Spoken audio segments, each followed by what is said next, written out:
Que el amor de Dios, la gracia de nuestro Señor Jesucristo y la potencia del Espíritu Santo estén con todos y cada uno de ustedes en esta mañana. Vamos a iniciar haciendo una oración para que el Espíritu de Dios pueda guiar nuestros pasos y abrir nuestro entendimiento y nuestro corazón. Padre amado, bendito Dios, estamos, Señor, en tu presencia agradecidos por este día maravilloso, porque hoy domingo se cumple tu palabra, Señor, que tú has dicho, donde dos o más se reúnen en mi nombre, yo estoy presente. Por lo tanto, tú estás aquí, estás en medio de nosotros, estás con nosotros y estás sobre nosotros.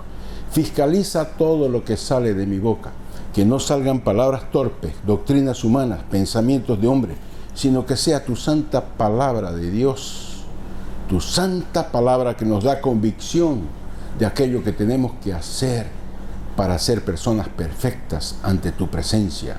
En el nombre del Padre, del Hijo y del Espíritu Santo. Amén. Mis amados, quería saludarlos con la paz del Señor y voy a dar continuidad a la segunda parte del tema que estoy tratando, anda delante de mí y sé perfecto.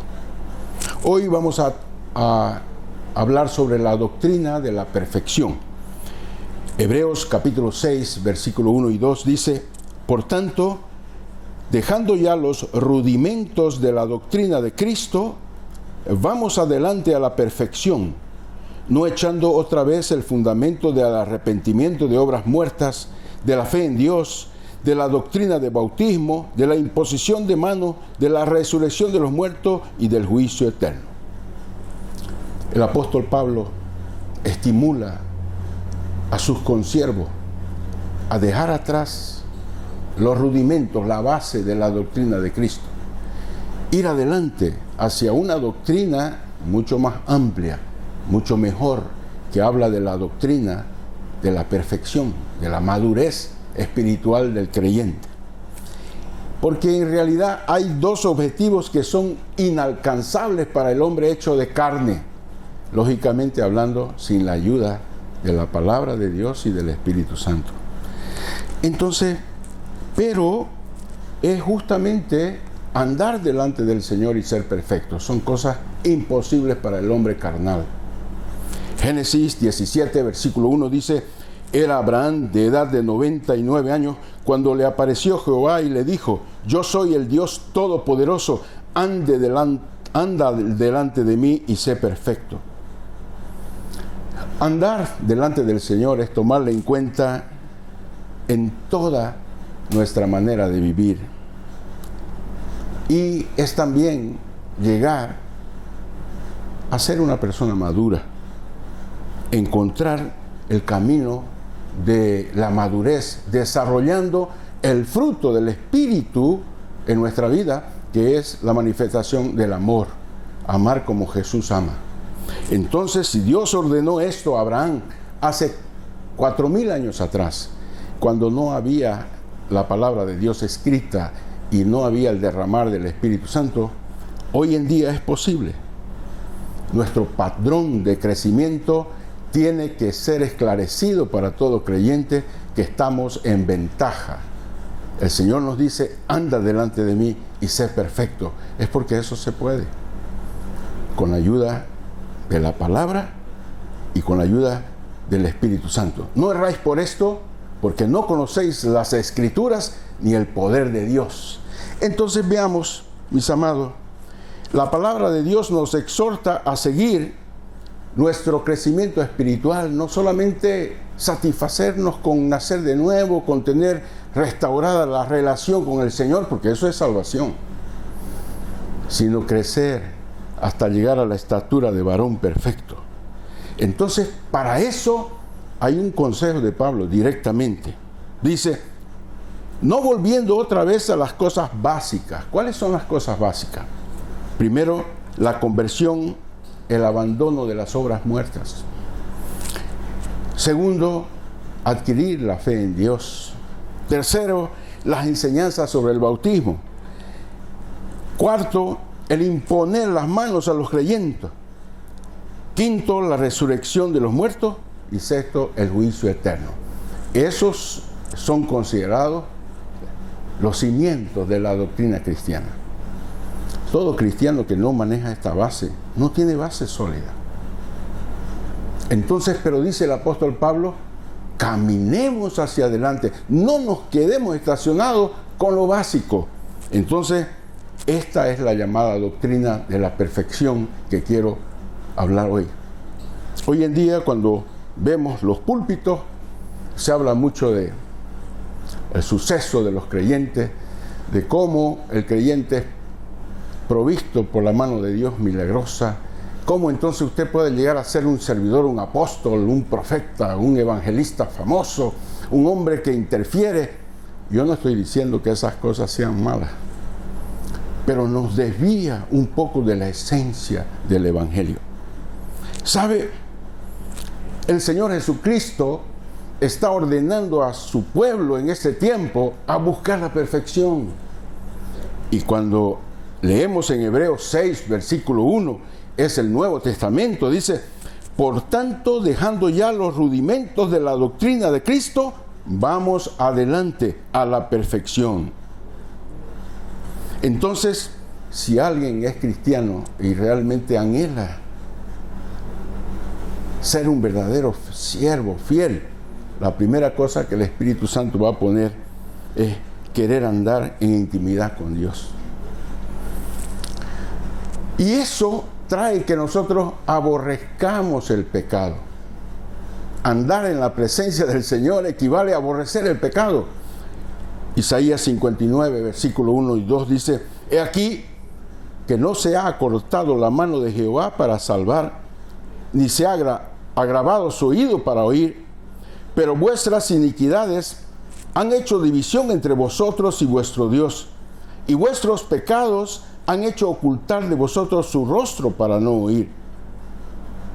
Entonces, para alcanzar niveles tan altos en la vida espiritual, debemos practicar ciertas disciplinas espirituales, porque no se puede llegar a la meta sin un recorrido. Hay un camino estrecho que preside a una puerta estrecha. Es solo Jesús el camino. Es solamente su palabra que nos lleva al destino. Y entonces la primera cosa que todo hombre que anhela ser perfecto y andar en la presencia de Dios es: debemos ser hombres y mujeres de oración. Génesis 12:7. Y apareció a Jehová a Abraham y le dijo: a tu descendencia daré esta tierra. Y edificó allí un altar a Jehová, quien le había aparecido.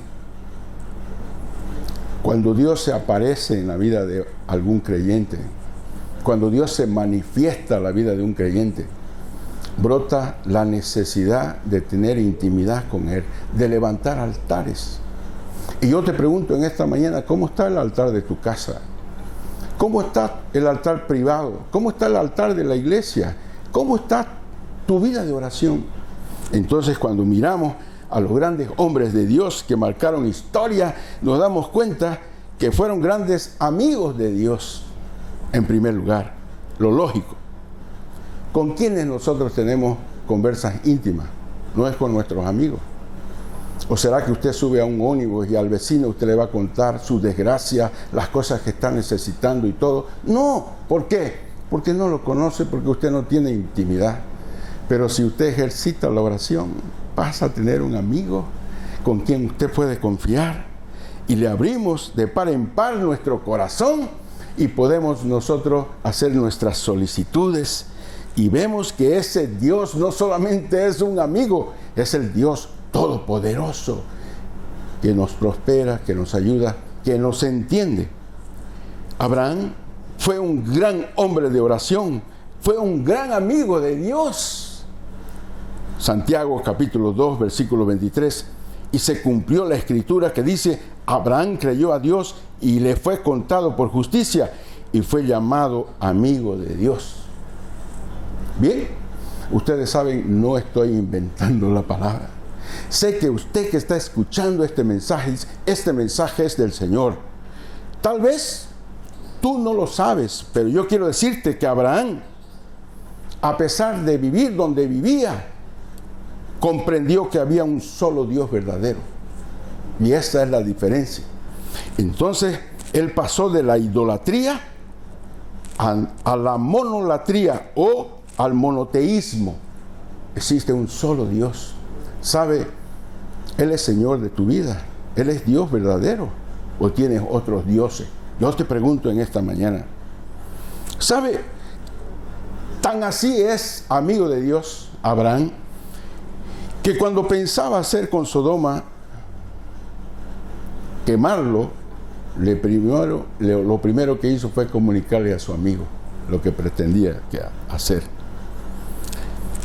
Entonces, solamente una vida de oración profunda y confiada hace que nosotros nos abramos nuestro corazón al Señor y Él pueda abrir su corazón para nosotros y decirnos lo que Él desea, lo que Él quiera, y también inclusive las cosas que va a realizar alrededor de nuestra vida y en nuestra propia vida. ¿Sabe? La Biblia nos deja muchas oraciones de muchos hombres de Dios. No nos habla muchas veces de cómo Abraham oraba, pero sí nos indica que en cada lugar que él iba, levantaba un altar de oración. Él era un hombre de intimidad con Dios. Entonces, lógicamente, el tener intimidad con Dios nos lleva a tener una experiencia personal con Dios. Cuando Abraham vio que Dios quería aniquilar a la ciudad pecadora de Sodoma, intercedió por ella, incluso luchó obstinadamente con Dios. Su intercesión por Sodoma es la primera gran oración de petición que vemos en la Biblia de una forma explícita. Entonces, si usted quiere caminar a la perfección, en primer lugar, sepa que usted tiene que acrecentar su vida de oración. ¿Cuánto tiempo usted dedica por día a orar? La respuesta entonces es si usted es amigo de Dios, o a veces es como desconocido de Dios, y a veces hasta su enemigo. Porque amar al mundo es ser enemigo de Dios. Segundo, para andar en la presencia del Señor y ser perfecto, necesitamos conocer la voluntad de Dios, conociendo las Escrituras. Segunda de Timoteo, capítulo 3, versículos 16 y 17, dice: toda la Escritura es inspirada por Dios y útil para enseñar, para redarguir, para corregir, para instruir en justicia, a fin de que el hombre de Dios sea perfecto, enteramente preparado para toda buena obra. Entonces, ¿sabe? No tenemos que buscar ser perfectos con nuestros esfuerzos, sino que tenemos que escuchar la voz de Dios. ¿Y cómo la vamos a escuchar si no leemos la Biblia? Pero no solamente escuchar la palabra de Dios, sino practicarla. ¿No erráis por esto? Porque no conocéis las Escrituras ni el poder de Dios. Entonces, ¿sabe? Solamente tenemos posibilidad de alcanzar la madurez espiritual si nosotros nos abocamos a leer las Escrituras. Primera de Juan 2:5 dice: pero el que guarda su palabra, en este verdaderamente el amor de Dios se ha perfeccionado, por esto sabemos que estamos en Él. Entonces, mis amados, es imposible usted llegar a ser amigo de Dios, andar con Él y ser una persona perfecta. Primero, si no es un hombre o una mujer de oración. Segundo, si usted no lee la palabra, la Biblia, y no la obedece. Tercer asunto muy importante en la doctrina de la perfección: para andar en la presencia del Señor y ser perfecto, debemos ser personas humildes y quebrantadas. Génesis 18, versículo 27 dice así: y Abraham replicó y dijo: he aquí ahora que he comenzado a hablar a mi Señor, aunque soy polvo y ceniza. Mis amados, el tener intimidad con Dios opera un gran anhelo en nuestro corazón de conocer a Dios en la intimidad y dejar de ser lo que somos, reconocer nuestra naturaleza pecaminosa. Entonces, Abraham, cuando comenzó a tener intimidad él reconoció que era polvo y ceniza, dice la Biblia. Y polvo en hebreo, abak, es sinónimo de muerte, es sinónimo de luto. Entonces dice Salmos 22:15, como un tiesto se secó mi vigor y mi lengua se apagó a mi paladar y me has puesto en el polvo de la muerte. Bien. Y ceniza, efer, significa arrepentimiento. Cuando Abraham dijo, soy polvo y ceniza, estaba diciendo, soy un hombre muerto, soy un hombre pecador, soy un hombre alejado de Dios, soy un hombre que no merezco nada delante de la grandeza del Señor. Entonces, y él, al morir a su carne, al morir a ese corazón endurecido, estaba abriendo posibilidades para tener una fe y reconocerse a sí mismo como extranjero, como peregrino de este mundo. Hebreos 11:13 dice, conforme a mi fe murieron todos sin haber recibido lo prometido, sino mirando de lejos, creyéndolo y saludándolo y confesando que eran extranjeros y peregrinos sobre la tierra. ¿Sabe? En la Biblia encontramos que hay personas justas, inclusive temerosas de Dios y apartadas del mal, pero que le faltaba esa intimidad con Dios. Es el caso de un señor llamado Job. Cuando hablamos de Job, siempre recordamos las luchas, las pruebas, y nos revestimos de fuerza, de la misericordia del Señor, al entender que hombres de Dios como Job, apartado del mal, temeroso de Dios y justo. Pero sabe, el mismo Job necesitó pasar por esas pruebas con un solo objetivo principal, y era tener intimidad con Dios, porque él había escuchado de Dios, pero no tenía una intimidad con él. Entonces, ese conocimiento, esa intimidad le trajo humildad y quebrantamiento en su vida. Job 42:5-6 dice, de oídos te había oído, mas ahora mis ojos te ven, por tanto me aborrezco y me arrepiento en polvo y ceniza. Oiga, ¿no parece algo muy semejante? Abraham, Job, hombres perfectos delante del Señor, temerosos de Dios, se creían polvo y ceniza. Hoy en día nuestro padrón ha cambiado.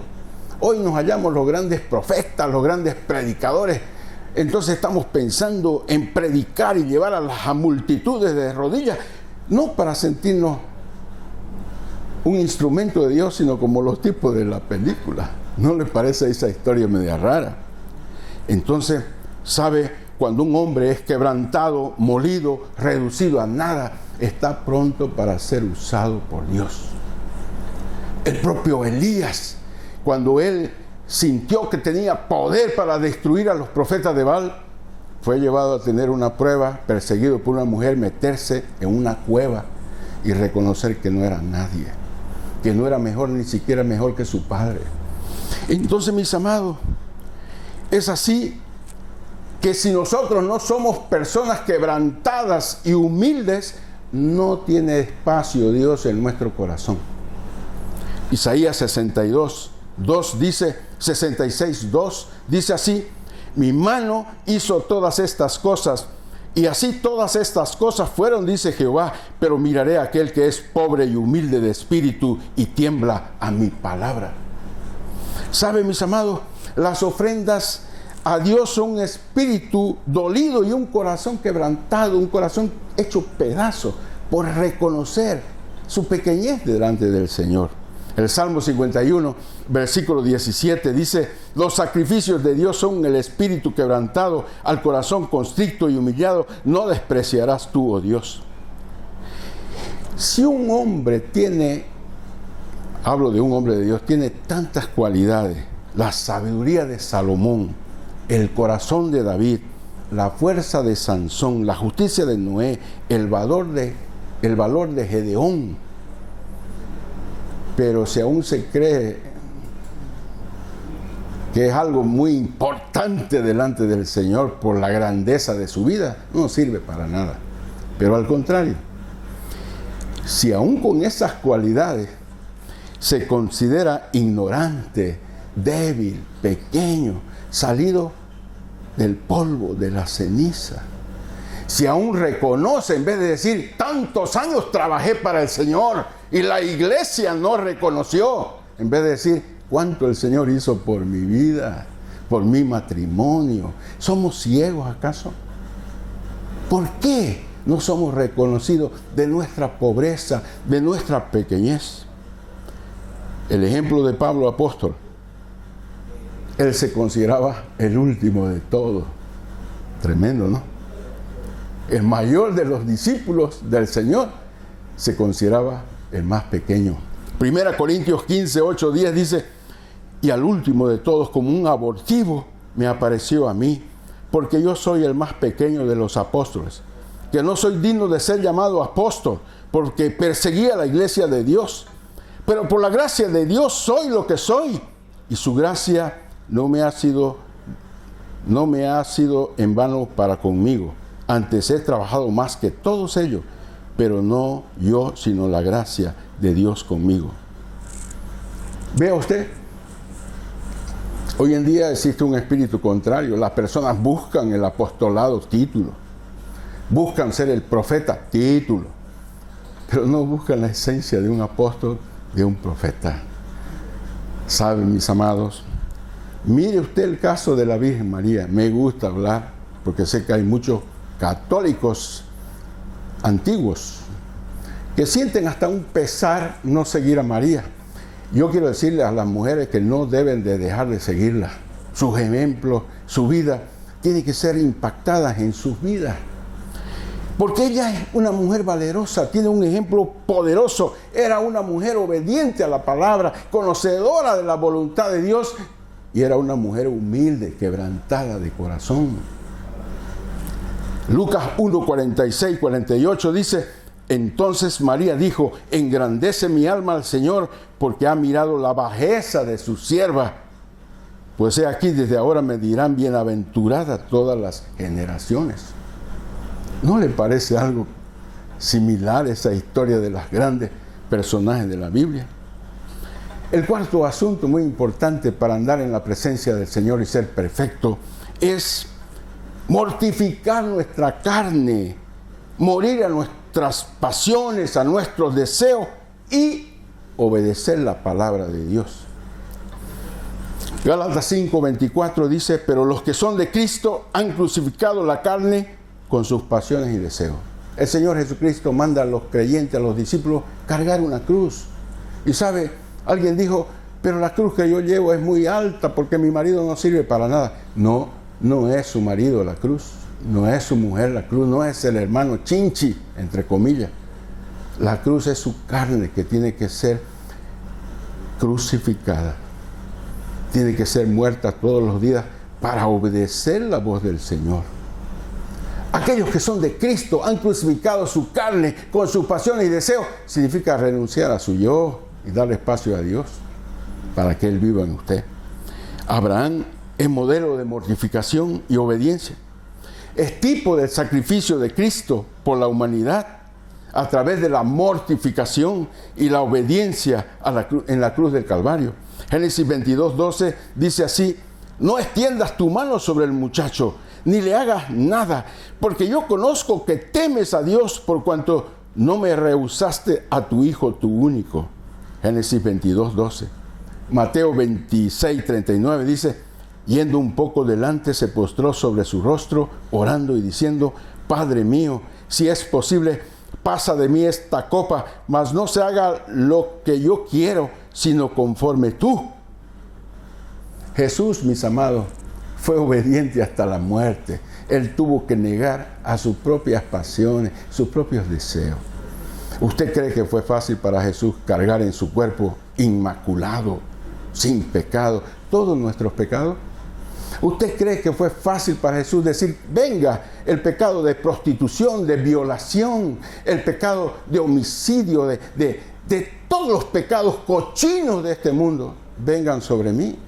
¿Será que eso fue agradable para el Señor? Eso le costó sudor de sangre. Padre, si fuese posible, pasa de mí este cáliz, pero no se haga lo que yo quiero, sino conforme tu voluntad. Eso, ¿sabe qué se llama? Mortificación. Morir a nuestra carne para obedecer el comando de Dios. Filipenses 2:8 dice: y estando en la condición de hombre, se humilló a sí mismo, haciéndose obediente hasta la muerte y muerte de cruz. ¿Les parece que esto no está conectado con lo que estoy hablando? Aquellos que somos de Cristo también crucificamos nuestra carne, nuestro ego. Deje de ser ególatra. Deje de amarse a sí mismo. Ame a Dios sobre todas las cosas y a sí mismo. Pero primero a su prójimo como a usted mismo. Amén. Mis amados, el apóstol Pablo, así como todos los que tienen falla en su vida, eran personas de oración, eran personas humildes, quebrantadas, obedientes a la palabra, y eran hombres mortificados que renunciaban a sus pasiones y deseos. Gálatas 2:20 dice: con Cristo estoy justamente crucificado, y ya no vivo yo, mas Cristo vive en mí. Y lo que ahora vivo en la carne, lo vivo en la fe del Hijo de Dios, el cual me amó y se entregó a sí mismo por mí. El quinto y la quinta disciplina para andar en la presencia del Señor y ser perfecto es ser vencedores de pruebas. Usted podrá decir, pero ¿cómo llega a eso? Porque, ¿sabe? Sin el toque de sufrimiento, sin el toque de dolor, sin el toque de contratiempo, sin el toque de problemas que usted tiene que resolver en la vida, no hay crecimiento, no hay madurez. Santiago 1, versículos 2 y 4 dice: hermanos míos, tened por sumo gozo cuando os halléis en diversas pruebas, sabiendo que la prueba de vuestra fe produce paciencia. Mas tenga la paciencia su obra completa, para que seáis perfectos y cabales, sin que os falte alguna cosa. Entonces, mis amados, tenemos que recordar que podemos pasar lo que sea, lo que no podemos estar lejos del Señor, porque unidos a Él tendremos paz. En este mundo no nos vamos a escapar de los problemas. Inclusive cuando habla de división en la iglesia, dice: es necesario que hayan disensiones entre ustedes para que se conozca quién es quién y lo que hay en nuestro corazón. ¿Saben, mis amados? Es por eso que dice San Juan 16:33: estas cosas os he hablado para que en mí tengáis paz. En el mundo tendréis aflicción, pero confiad, yo he vencido al mundo. ¿Sabe? Muchos de nosotros estamos llevados a pasar por un desierto durante algún tiempo. Pero esto tiene un propósito: para humillarnos, para ponernos a prueba, para conocer nuestros propios pensamientos, para conocer nuestro corazón, lo que hay dentro de nuestro corazón. Y sabe, después de que pasamos eso, Jesús nos alimenta con maná, ese maná espiritual, porque Él dijo: no solo de pan vive el hombre, sino de toda palabra que sale de la boca de Dios. Usted compara la palabra y comienza a saber cómo tiene que actuar, y se da cuenta que a veces usted también es disciplinado, porque Dios al que ama disciplina y lo azota al que tiene por hijo. Y bien, muchas veces el Señor permite ese desierto, esa prueba, esa aflicción, porque quiere corregirlo, entiéndalo, quiere corregir su iglesia, quiere que su iglesia agarre un rumbo correcto. Entonces, y después, confíe, el Señor nos va a llevar a buena tierra. Entonces dice la palabra del Señor para confirmar lo que digo. Porque si yo le digo y no tengo prueba, olvídelo. Pero si yo le hablo a usted y lo pruebo en la palabra, acéptelo. Dice Deuteronomio 8, versículos 2 y 8: y te acordarás de todo el camino por donde te he traído Jehová tu Dios estos 40 años en el desierto, para afligirte, para probarte, para que saber lo que había en tu corazón, si habías de guardar o no sus mandamientos. Y te afligió y te hizo tener hambre y te sustentó con maná, comida que no conocías tú ni tus padres lo habían conocido, para hacer saber que no solo de pan vivirá el hombre, mas de toda palabra que sale de la boca de Dios. Tu vestido nunca se envejeció sobre ti, ni el pie se te ha hinchado en estos 40 años. Reconoce a sí mismo en tu corazón que como castiga el hombre a su hijo, así Jehová tu Dios te castiga. Guardarás pues los mandamientos de Jehová tu Dios, andando en sus caminos y temiéndole, porque Jehová tu Dios te introduce en la buena tierra, tierra de arroyos, de aguas, de fuentes y de manantiales que brotan en vegas y montes, tierra de trigo, cebada, de vides, higueras y granados, tierra de olivos, aceite y de miel. ¿Sabes, mis amados, para terminar? Considera tú que estás sufriendo. Sé que tú estás llorando. Hay personas llorando. Considera que tus sufrimientos son café pequeño para la gloria que encontrarás después de salir de estas pruebas. Por eso el apóstol Pablo, Santiago habla una gran revelación. Tened por sumo gozo. Estén ustedes gozosos cuando se encuentren en las pruebas. Eso es imposible. Solo si usted entiende esta realidad. Porque Dios dispone todas las cosas para nuestro bien. Lo que estás viviendo, lo que está sucediendo, va a contribuir a tu crecimiento, a que seas imagen de Jesús en tu vida, a que se forme Jesús en ti. Para terminar, Romanos 8, 18 y 28 dice así: pues tengo por cierto que las aflicciones del tiempo presente no son comparables con la gloria venidera que en nosotros ha de manifestarse. Y sabemos, versículo 28, que a los que aman a Dios, todas las cosas les ayudan a bien. Esto es, a lo que conforme a sus propósitos son llamados. Mis amados, he aquí un mensaje poderoso. He aquí un mensaje que usted debe guardarlo en su corazón. Deje ya los rudimientos. No quiero decir que usted se olvide de lo que es tener fe. No, es la base. Pero camine, aspire a algo mejor. Formar a Jesús dentro de usted. Permitir que la perfección, que es la manifestación del fruto del Espíritu, brote en su corazón. Que usted sea una persona madura, que deje de pensar en sí mismo, que piense en el reino, en las cosas del reino. ¿Usted que ha tenido conflictos últimamente ha sido por problemas del Señor o ha sido por sus problemas, por sus limitaciones? ¿Dónde está su tesoro? ¿Dónde está tu corazón? Hermano, yo te bendigo y quiero que el Espíritu Santo selle en tu corazón esta palabra.